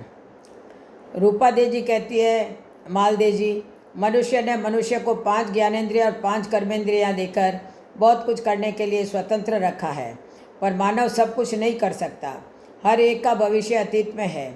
आने वाले कल का भेद केवल परमात्मा ही जानते हैं। द्वापर कृष्णावतार में प्रभु ने भविष्य में होने वाली अनेकों घटनाओं का किसी भी आड़ में वर्णन कर दिया। उसी प्रकार रामदेव रूप अवतार प्रभु ने होने वाली घटनाओं का भी कोई आड़ लेकर वर्णन किया। जब बाराती लोग विश्राम तो कोई खेल में मगन था, उस समय रामदेव जी ने वीरमदेव जी के पास आकर सकुचाते हुए कहा, हे भ्राताश्री, मैं आपसे कुछ मेरे मन की चिंता हेतु निवेदन करना चाहता हूँ। मैंने बीती रात कुछ अशुभ स्वप्न देखा है। अपने गढ़ रुणेचा में सुगना बाईसा को उदास और फिर रोते दीवारों से सिर टकराते हुए देखा है। उन्हें लाछा बाईसा और बाबीसा घड़े धीरज बंधा रही है। ऐसा न हो कि मेरा यह स्वप्न सत्य हो जाए और हम पहुँच ही नहीं पावें। आप पिताश्री से कहो और यहाँ से जल्दी रुणेचा को चलें। इस स्वप्न से हमको बहुत चिंता हो रही है। रामदेव जी से यह बात सुनकर बड़े भ्राता वीरमदेव जी कुछ गंभीर हो गए। फिर विचार करते हुए अपने पिताश्री के पास पहुँचे, जहाँ अजमल जी कुछ महानुभावों के साथ बतला रहे थे। वे लोग जब विश्राम को गए तब वीरमदेव जी ने अपने पिताश्री को रामदेव जी की कई सारी स्वप्न वाली बात बताई, जिसे सुनकर तोमर नरेश ने गंभीर हो गए, कुछ विचारों में खोए रहे। फिर राजा ने अपने सेवक को भेजकर सोडा राजा दलपत सिंह को अपने पास बुलवाया और जल्दी से बारात विदाई का आग्रह करने लगे। जब दलपत सिंह ने इस प्रकार विदाई का आग्रह सुना तो वे हाथ जोड़कर कहने लगे, हे तंवर दरबार सरदार, हमारे से ऐसी क्या भूल हो गई? महाराज, हमसे जो भी भूल हुई हो तो उसके लिए मैं हाथ जोड़कर क्षमा मांगता हूँ। जो भी भूल हुई है वह फिर से अब नहीं होगी। मैं कितना भाग्यशाली हूँ जो आप जैसे नरेश मेरे आंगन में पधारे। मैं धन्य हो गया। आपके यहाँ पैर रखते ही हम सारी चिंताओं से मुक्त हो गए। मेरी विनती पर आप विचार कीजिए, फिर से कोई भी भूल का मौका नहीं आने दूंगा। हमें इतनी जल्दी एकाएक ऐसे विदाई शब्द अच्छा नहीं लगता। महाराज, मुझे एक बार भूल सुधारने का मौका तो दीजिए। तब राजा अजमल जी कहने लगे, राजन, ऐसी कोई भूल वाली बात नहीं है। हम आपकी खातिरदारी से बहुत प्रसन्न हैं। अब मैं आपको क्या बताऊं, समधी से समधी को पर्दा नहीं रखना चाहिए। विदाई का मूल कारण मेरे रामदेव कुंवर ने ऐसा ही कुछ अशुभ स्वप्न देखा है, जिसे सुनकर हमें चिंता हो गई है। राजा अजय सिंह से अत्यधिक विदाई का आग्रह सुन करके सोडा राजा ने बिना इच्छा से विदाई की व्यवस्था का अपने सेवादारों को आदेश देकर वे अपने भवन में आकर रानी सहित सब परिवार से नेतल देव को विदाई की तैयारी का बताया। इसे सुनकर सभी सोडा परिवार उदास मन से नेतल कुंवारी के विदाई की तैयारियां करने लगे। दहेज के सारे सामान को भवन के सामने चौक में रखने लगे। उधर बीरम देव जी से बारात विदा होने की बात सुनकर बारात भवन में ठहरे सभी बाराती सोडा राजा से के खातिरदारी की शोभा करते हुए प्रस्थान की तैयारी करने लगे। नेतल की दासियाँ नेतल देव के पैरों में मेहंदी लगाने लगी, सिर पर रतन जड़ाऊ रखड़ी बांधी, कानों में माणक जड़े झुमरे पहनाए, गले में आड़ हीरे की नथ, ललाट पे टीका, गलपट्टी, गजरा, पूंछी, लोम, हथफूल, चमकेली आदि सारे गहने आभूषण पहनाए। सुहागिन ने गीत गाते हुए फिर हाथों में मेहंदी, करधनी, कंकण, मुंदरी और पैरों में पैजनियाँ पहनाए। ऐसा लग रहा जैसे स्वयं रुक्मिणी जी गोलोकपुरी से मरुधरा में आ गई है। रूप देखकर नगर नर नारी सब भ्रमित हो जाते। ऐसा नेतल देव का अलौकिक स्वरूप दिखाई दे रहा था।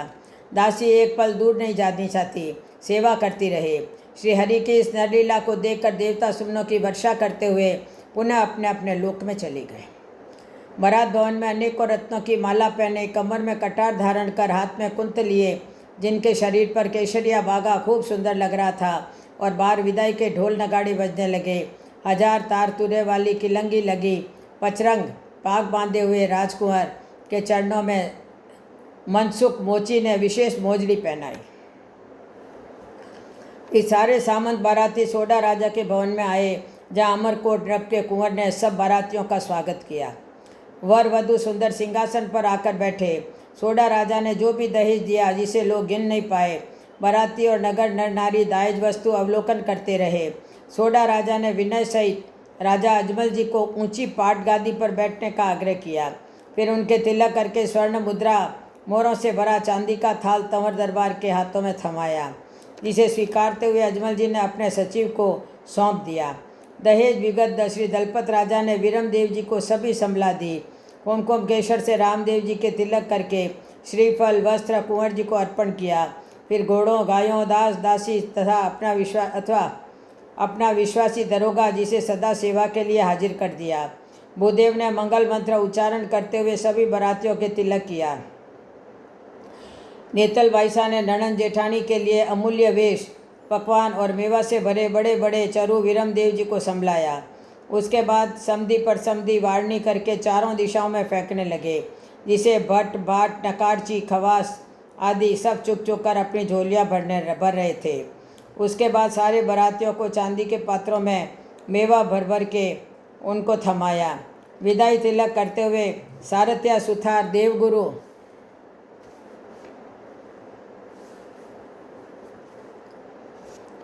श्री छंगाणी और बोयतमल जैन, त्रिलोकचंद, महेश्वरी को बुलाकर सोडा राजा ने अलग से सम्मान किया। हीराखवास तथा रत्नारायिका को एक एक सांड, मादा ऊँट और कंबल देकर दलपत सिंह जी हाथ जोड़े गुरुवर बालीनाथ जी को आदर सहित बुलाकर पाट पर बिठाए।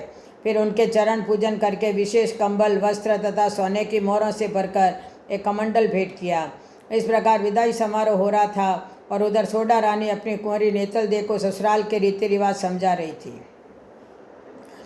हरजी कहने लगे, हे जोधाना नरेश, नारी ही दोनों कुल का नाम रोशन कर सकती है। नारी के त्यागमय जीवन तथा व्यवहार कुशलता का सोडा रानी ने इस प्रकार उपदेश दिया कि हे बेटी, ससुराल में अपनी सास को माता की तरह और ज्येष्ठ को बड़े भाई की तरह आदर देना। क्षमा, श्रद्धा, श्रम, सहन शक्ति जिस नारी में होगी, उन्हें ससुराल में सबकी तरफ से सदा आदर मिलेगा।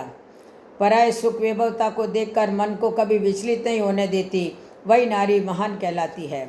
चुगली और झूठवाणी नारी को सदा बर्बाद करने वाली कुष्ठ बीमारी की तरह होती है। हे बेटी, आए हुए अतिथि और परिवार को जो आदर देवें, उन्हें सारा जगत आदर देता है। स्त्री पति की सदा अर्धांगिनी कहलाती है। उनके लिए पति ही परमेश्वर होता है। नारी के लिए गुरु, सखा, वंदनीय केवल पति ही होता है। उनसे बढ़कर उसके लिए कोई नहीं होता। जिस स्त्री में शील, संतोष, कुल मर्यादा होती है, उनको सब लक्ष्मी का रूप बखान करते हैं।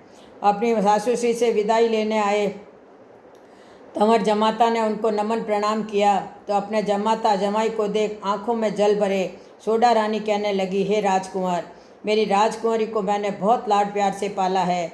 वे बड़ी हो गई है, पर इनमें अभी तक ज्ञान बच्चों की ही तरह ही है। इनसे कोई भूल हो जाए तो आप इनको नासमझ मान के क्षमा कर देना। आप ज्ञानवान हैं, स्त्री के लिए पति ही परमेश्वर है, वही सब कुछ उनके लिए आधार है। उनके पीछे ही सब सुख समान मिलता है। पति के विमुख नारी का जीवन अधूरा होता है। उनसे बिछुड़ने के बाद सब कुछ अंधेरा रह जाता है। पति ही रक्षक पालन करता, पति के विमुख होने से पत्नी में कुछ नहीं रह जाता, जीवन अपूर्ण हो जाता है।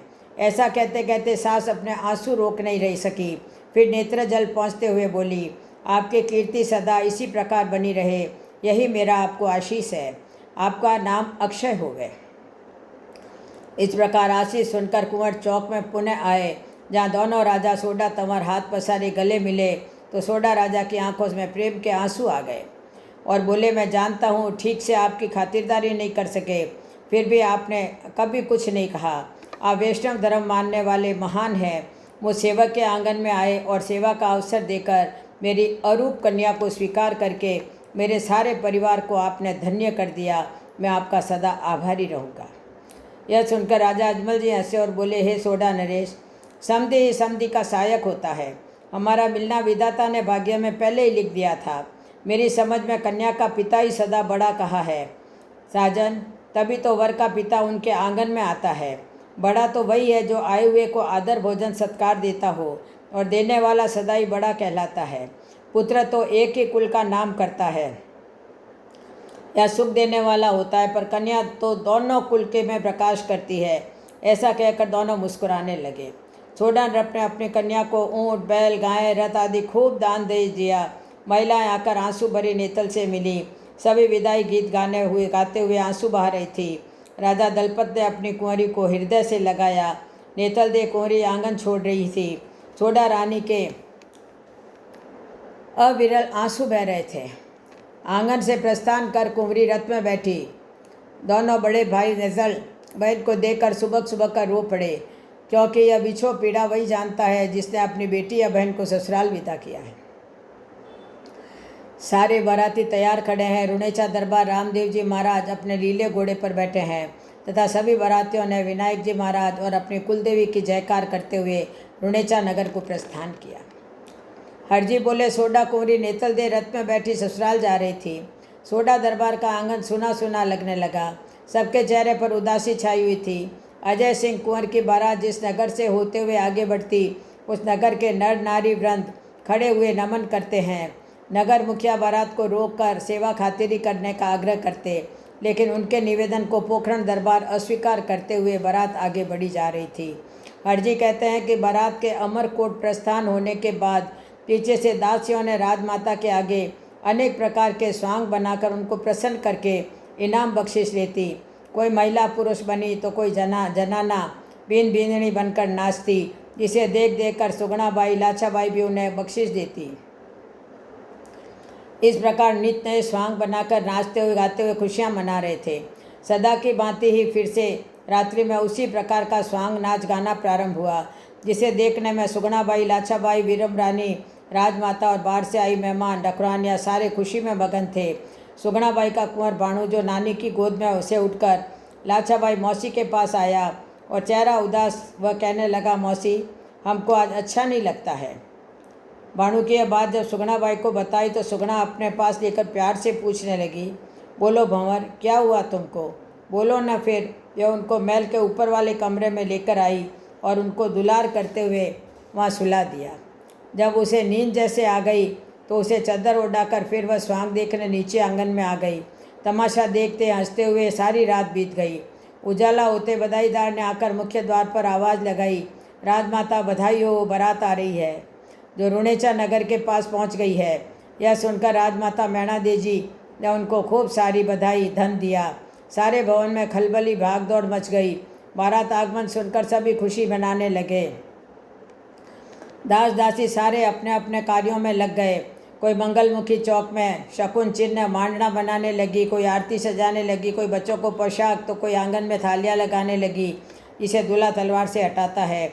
उसी समय सुगना बाई को बच्चे की याद आई जिसे ऊपर के कमरे में वह सुलाकर आई थी। वे कुंवर कुंवर पुकारते हुए सीढ़ियाँ चढ़ रही थी। भंवर, देखो ना, नई मामी आ रही है तुम्हारी। और वे कुंवर के पास गई। चादर हटाकर उसने कुंवर को देखा, हिलाया, मगर वह राजकुमार मौन चित निद्रा में, उसका शरीर ठंडा हो गया था। सुगना बहन ने बच्चे को बार बार पुकारा, उसे हिलाया, मगर वह दूसरे लोक में चला गया था। सुगना बाई को जब बच्चे के प्राणांत होने का आभास हुआ तो वह जोर से चिल्लाई, बच्चे का नाम लेकर जोर जोर से करुण पुकार करते हुए दीवार से सिर टकराने लगी। इस प्रकार अचानक सुगना बहना का चिल्लाना सुनकर राजमाता वीरम रानी और लाछाबाई दास दासी सहित सब ऊपर के कमरे में दौड़े, जहाँ देखा बच्चे का मृत शरीर पड़ा है। सुगना बाई का रो रो कर बुरा हाल है। आंगन से ऊपर आकर मृत बच्चे को देखकर सभी रोने लगे। सुगना बाई कहने लगी, हे विधाता, मेरे भाग में यह क्या लिख दिया आपने। राजभवन की सारी खुशियाँ शोक में बदल गई। सभी की आंखों से आंसू बह रहे थे। क्या करें, कोई उपाय नहीं रहा। सुगना बाई को दीवार से सिर टकराते हुए उनकी भाभी ने पकड़कर बिठा दिया। सुगना बाई ने रोते हुए दोहराया कि आते समय जो मेरी सास ने कहा वो सच हो गया। सुगना को पकड़ के दूर हटाकर दासियों ने बच्चे के शरीर पर कपड़ा ओढ़ा दिया। बच्चे के बिछो जैसा कोई दुनिया में दुख नहीं होता। आंखें मौन भले ही रहे पर हृदय सदा रोता रहता है। उसी समय मुख्य द्वार पर फिर आवाज़ आई, राजमाता राजकुमार की बारात चौक में पधार गई है। और नगाड़ा दुदुभी बजते सुनाई दिया। वधू का रथ चौक में पहुंच गया। बधाईदार की ऊपर तक आई हुई आवाज़ सुनकर सुगना बाई ने आंखें खोली और गंभीर हुई सबसे कहने लगी, आप सब नीचे चौक में जाकर गाते हुए भैया भाभी का आगमन दस्तूर कराओ और इस घटना को भैया से कोई भी नहीं बताना। मेरी तकदीर में जो लिखा वह तो हो गया, सारे मांगलिक कार्य होने के बाद ही बता देना। आप सब जाकर मंगल कार्य करो। भाभी से दैनिक पूजन करवा कर जब आंगन में आ जावे तब भैया को बोल देना। और मेरा पूछे तो कह देना भाणज बहुत बीमार है, उनकी तबीयत ठीक नहीं है, इस कारण से सुगना उनके पास बैठी है। इस प्रकार सुगना बाई का आग्रह सुनकर लाछाबाई और सारी मंगल मुखिकाएँ नीचे चौक में आ गई। सुगना बाई के कहे अनुसार आरती का थाल लेकर गीत गाते हुए सभी मुख्य द्वार पर पहुंच गई। नववधू का आगमन सुगना बाई को बुलाना। हरजी कहते हैं, हे नरेश, अमरकोट से बारात के आगमन पर सारे रणुजा नगर की प्रजा ने अपार हर्ष छा गया। ढोल शहनाई की आवाज़ सुनकर गढ़ के मुख्य द्वार पर प्रजाजन आकर महाराज कुमार की जय जयकार करने लगे। इधर नववधू पर तंवर परिवार के परिजन पूजन सब न्यौछावरी कर रहे थे। सारे विधिवत रीति रिवाज हुए। कोई भी नगर में ऐसा विवाह शायद ही हुआ होगा। वर वधू की इस जोड़ी का क्या कोई वर्णन करे। चकोर की भांति सारे नगरवासी विभोर हुए उनकी तरफ देख रहे थे। पूजा थाल लिए पंडित आया, सारा विधिवत पूजा विधान किया। नगरी के सभी लोग कुंवर को चकोर की भांति देख रहे हैं। दूर खड़ी शबरी की तरह डाली बाई भी रुणेचा के राजा रानी के चरण वंदन कर रही है। लाछा बहन सभी महिलाओं के साथ आरती का थाल लिए मुख्य द्वार पर आ गई। अन्य महिलाओं के साथ बाबीसा भी खड़ी है। लाछा बाई अपने भैया भाभी की आरती करने लगी। तभी रुणेचा दरबार ने बीच में ही आरती को रोक दिया और इधर उधर देखकर कहने लगे, लाछा बहन जो भी दस्तूर करे, परंतु पहले यह बताओ सुगना बाई नज़र नहीं आती, वे कहाँ है? पहले उनको तो बुलाओ, यह कार्य फिर से तो होना नहीं है। इस मौके पर बहन से हम कुछ लेंगे और उन्हें भी देंगे। दोनों बहनों के साथ खड़े बिना यह आरती हमको कुछ मंगलकारी नहीं लगती। ऐसा करो, आप पहले सुगना बाई को आने दो, फिर ये आरती करना। सुगना बहन के आए बिना हमें यह कार्य अच्छा नहीं लगता। यह शुभ कार्य करने क्या इतनी देर से बहन आएगी? भाभी साहब, आप बहन से बोलो ऐसा क्या कारण है जो वे अभी तक नहीं आई। तब लाछा बाई ने बताया, भैया आज भाणज बहुत बीमार है, सुगना बहन अभी नहीं आ पाएगी। तब कुंवर बोले, वे नहीं आए तो यह आरती भी नहीं होएगी, हम खुद जाकर मगे उनको बुलाकर लाएंगे। देवर का इस प्रकार से हट देखकर बीच में वीरम रानी भाभीसा कहने लगी, देवर जी भानुसा की आज तबीयत बहुत खराब है। तब रामदेव जी ने कहा, भानु को भी साथ ले आओ, आप जाकर सुगना बहन से कहो तो सही। तब वीरम देव जी की रानी ने सुगना बाई के पास आकर कहा, भाई साहब आपके वीरों साथ जिद करके बैठे हैं तो सुगना बहन के आए बिना यह आरती नहीं होगी। आप आरती करते नहीं चलें तो देवर जी रामदेव जी खुद यहाँ आ जाएंगे। भाभी से यह बात सुनकर सुगना बाई धर्म संकट में पड़ गई। विचार करने लगी, अगर मैं नहीं गई तो भैया यहाँ आ जाएंगे, सारा भेद खुल जाएगा,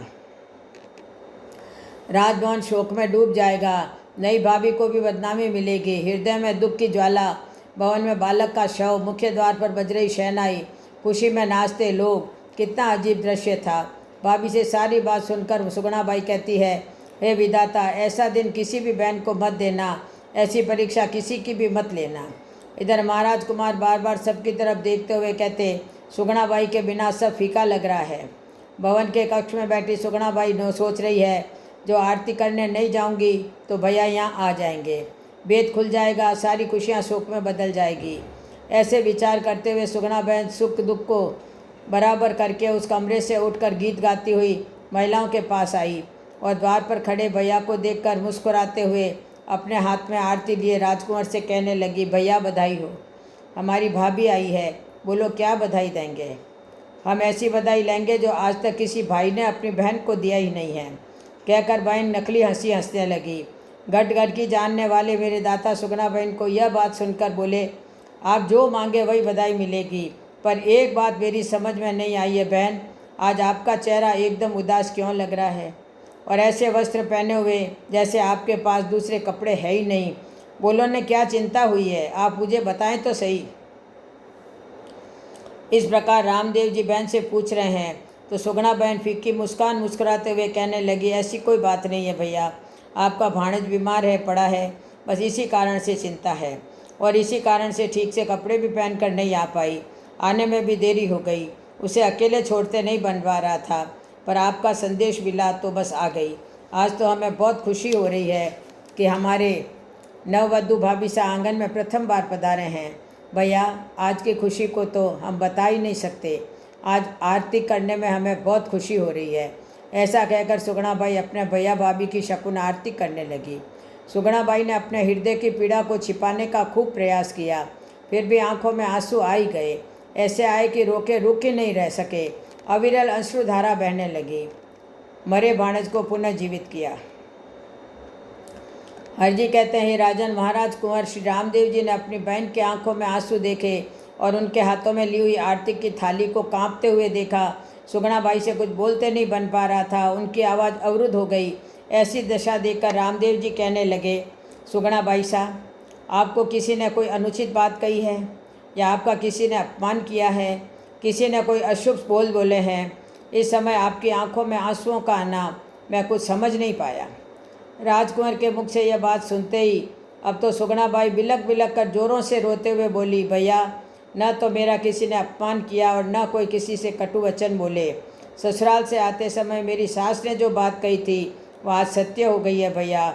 आज मेरे जीवन में अंधेरा छा गया है, आपका भाणज अब इस दुनिया में नहीं है। सुगुणाबाई से इस प्रकार सुनकर राजमाता सहित सारी महिलाओं की आंखों में आंसू बरस पड़े। भाभीसा और लाछाबाई आदि ने कांपती हुई सुगुणाबाई को पकड़ लिया। आरती की थाली उनके हाथ से पास खड़ी महिला ने ले ली। सुगुणाबाई के मुख से ऐसी बात सुनते ही हंसते हुए राजकुमार हंस कहने लगे, ओहो तो ये बात है बहन, कौन कहता है अब मेरा भांजा दुनिया में नहीं है। आप मेरी बात मानो बहन, उनको शायद गहरी नींद आई हुई होगी, मेरे विचार से वो गहरी नींद में सोया हुआ है, आपको कोई दूसरा गलत भ्रम हो गया है। मैं तो इतना ही जानता हूँ कि आप ससुराल से जैसे हंसती हुई आई है वैसे ही बहन आप यहाँ से हंसते हुए जाओगी।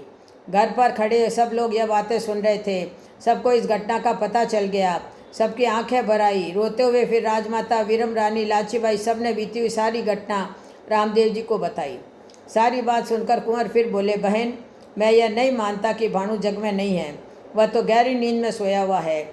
ऐसा कहते हुए फिर मुख्य द्वार से सब आंगन में उस जगह आ गए जहाँ से ऊपर कमरे में जाने वाली सीढ़ियाँ थी। वहाँ आकर सबके साथ खड़े रामदेव जी बहन सुगुणा की ओर देखते हुए बोले, बहन आप भाणु को आवाज़ लगाओ, बोलो मामा आपको बुला रहे हैं। ऐसा सुनते ही सुगुणाबाई खूब जोरों से रोने लगी। फिर लाछाबाई से बोले, बहन आप पुकारिए भंवर को। आंगन में खड़े सारे लोग भाणु की यह दुखद खबर सुनकर घोर दुखी हो गए। लाछाबाई भी जोर से रोने लगी। सभी खड़े लोग आपस में एक दूसरे को देखकर रोते हुए बोले, जब हंस ही शरीर छोड़कर चला गया अब किसको पुकारें।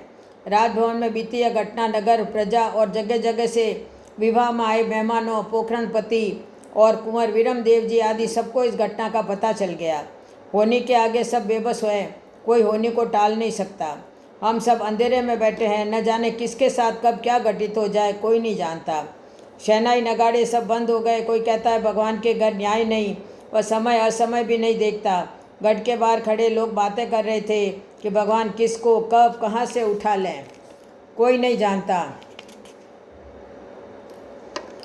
उनकी गति वही जाने। कहीं कहीं तो कोई एक बूंद को तरसे और कहीं वर्षा बांट कर सबको दुखी कर देता है। मिलन के साथ जुदाई, जन्म मरण सब उसने अपने हाथ में ले रखा है। कुछ वृद्ध लोग बातें करते, कैसा समय आ गया है, अब तो जाने की उम्र अवस्था भी नहीं रही, कब पिता पुत्र बिछो हो जाए। सब लोग इस प्रकार अपने अपने विचार एक दूसरे को बता रहे हैं। और भवन के भीतर रामदेव जी अपनी बहन सुगुणा से अपने कुंवर को पुकारने के लिए आग्रह कर रहे हैं। जब सभी को बहुत रुदन करते देखा तो रुणेचा दरबार स्वयं आगे बढ़े और कमरे की सीढ़ियों के सामने आकर खड़े हुए और भाणु भाणु कहकर पुकारने लगे। फिर पुकारते हुए बोले, भाई बहुत नींद हो गई भाणु, अब तो जाग जाओ। देखो मेरी बहन का तुम्हारे बिना क्या हाल हुआ है। यह दुख तो अब तुम्हारे आने से ही मिटेगा। तुम मेरी बात मानो और जल्दी उठकर आ जाओ। तुमको सोए हुए युग बदल गया है, अब तो मेरी बात मानकर आ जाओ। देखो भाणु, तुम्हें तुम्हारा वही मामा बुला रहा है। फिर बानज बानज कहते हुए राजकुंवर को आवाज़ लगाई तो उसी बंद कमरे से आवाज़ आई, आया मामा, अभी आया। बच्चे की आवाज़ सुनकर सभी लोग कमरे की तरफ देख रहे थे कि न जाने क्या होने वाला है। इतने में उस कमरे का आधा दरवाज़ा खुला और सुगुणा बाई का वह पुत्र मुंह निकालते हुए बोला, मामा मामी कहाँ हैं। प्राणहीन शरीर में फिर से प्राणों का संचार करके महाराज कुमार रुणेचा दरबार द्वारिकाधीश अवतार ने ऐसी अनहोनी बात करके दिखाई जिसे लाछाबाई, राजमाता आदि सारे भवन में खड़े लोग उस मृत भाणु को पुनः जीवित हुए सीढ़ियों से उतरते देख रहे हैं। जैसे ही सुगुणाबाई का पुत्र सीढ़ियों से उतरकर पास आया तो रामदेव जी ने उसे अपनी गोद में उठाकर सुगुणा बहन की गोद में दिया तो ऐसा लग रहा था मानो वे कह रहे हैं, जैसे यह लो सुभद्रा बहन आपका अभिमन्यु। मैंने आपके अभिमन्यु के द्वापर में समर भूमि पर पुनः लौटाने का जो वचन दिया वह वचन आज पूर्ण कर दिया है। कोई माने न माने, लेकिन मेरी योग दृष्टि में तो ऐसा ही नजर आया कि वह सुभद्रा ही सुगुणा बहन है और अभिमन्यु ही भाणु और मेरे आराध्य प्रभु रामदेव जी स्वयं भगवान द्वारकाधीश है। समरदाता को कुछ भी करना मुश्किल नहीं। जब ब्रह्मा जी के द्वारा परीक्षा काल में बछड़ों और ग्वालों की रचना कर दिए, संदीपनी गुरु के बच्चों का लाकर गुरु माता को पुनः सौंप सकते हैं, उनके लिए ऐसा करना क्या कठिन है। इस अनहोनी घटना की चारों दिशाओं में हवा की तरह खबर फैल गई। सभी जय जयकार करने लगे, लोग खुशी से विभोर होकर नाचने लगे। मेरे प्रभु सुगुणा बहन के कान के पास धीरे से कहने लगे, अब तो दोनों बहनें लाछाबाई सुगुणाबाई एक साथ मिलकर आरती करेंगी ना। ऐसा सुनते ही सुगुणाबाई हंसने लगी और फिर दोनों बहनों ने सुरंगे वस्त्र सारे आभूषण पहने, फिर से आरती सजाई। फिर दोनों बहनें आरती करके अपने भैया भाभी वर वधू को पुनः देहरी के पास आए खड़े हैं। झिलमिल करती आरती लिए लाछाबाई व सुगुणाबाई मुख्य द्वार पर आकर रामदेव जी की आरती करने लगी। इस अनहोने चमत्कार की खबर दूर दूर तक अनेक प्रांतों में गई। फिर राजमाता ने अपनी नववधू पर मोती वार वार के उछाले। राजकुंवर पर विरमदेव जी तथा उनकी रानी अत्यधिक खुशी के साथ रुपया वार वार के चारों तरफ उछाल रहे थे। इसे चुनने वालों के बारे न्यारे हो गए। सेवादार दौड़ दौड़ कर इकट्ठा करने लगे। उसी वारणी के बीच डालीबाई ने आकर रामदेव जी व रानी नेतल के चरणों की धूल देकर अपने शीश पर लगाई। हरजी कहते हैं, फिर राजा अजमल जी ने नववधू से कोथली में हाथ डालने का दस्तूर करवाया। पोखरणपति अजीत सिंह ने नववधू ने जब पैर पकड़े तो राजा ने अपने गले में पहना पन्नों का हार उतार कर अपनी नववधू नेतल देव को दिया। फिर नियमानुसार रेवण यानी एक प्रकार की प्रीति सम्मेलन हुई जिसमें सभी सरदार आए। जब नेतल दे रानी अपनी सास राजमाता मैणा दे के पैरों पड़ी तो राजमाता ने आशीष देते हुए अपने गले का हार निकालकर बहू रानी के गले में पहनाते हुए आशीर्वाद दिया कि पूता फलो दूधा नाओ, तंवर कुल का वंश बढ़ाओ। जिसे सुनकर पास खड़ी सभी मंगल मुखिकाएँ लाछाबाई सुगुणाबाई खुश हो रहे थे। हरजी कहते हैं, फिर रुणेचा दरबार प्रजा के सम्मुख आए तो वहाँ सभी प्रजा के दरबार के चरणों में अपार भेंट का अंबार लगा दिया। परंपरा अनुसार बड़ा भोज हुआ, नाना प्रकार के पकवान बने। राजा के आंगन में ब्राह्मण देव आए हैं। राजा रानी ने उनके चरण धोकर भेंट चढ़ाई। बालीनाथ जी सहित साधु जमात ब्राह्मण देव सब भोजन को आए। पाट पर चांदी के थाल रखे हर्षित हुए तंवर राजा ने उनको भोजन करवाया। दूसरे मंडप में क्षत्रिय लोग तथा सारे अपने पारिवारिक जन भोजन को बैठे। मुदित मन सब ने भोजन किया। संत मुनि भूदेव सब भोजन करके फिर ड्योढ़ी में आए। महाराज अजमल जी ने सबको दक्षिणा भेंट देकर आशीर्वाद लिया।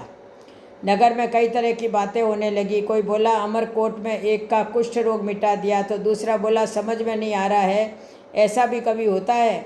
दूसरा पास खड़ा कहने लगा हमारे दाता की लीला तेरे जैसे बुद्धू के समझ में नहीं आएगी।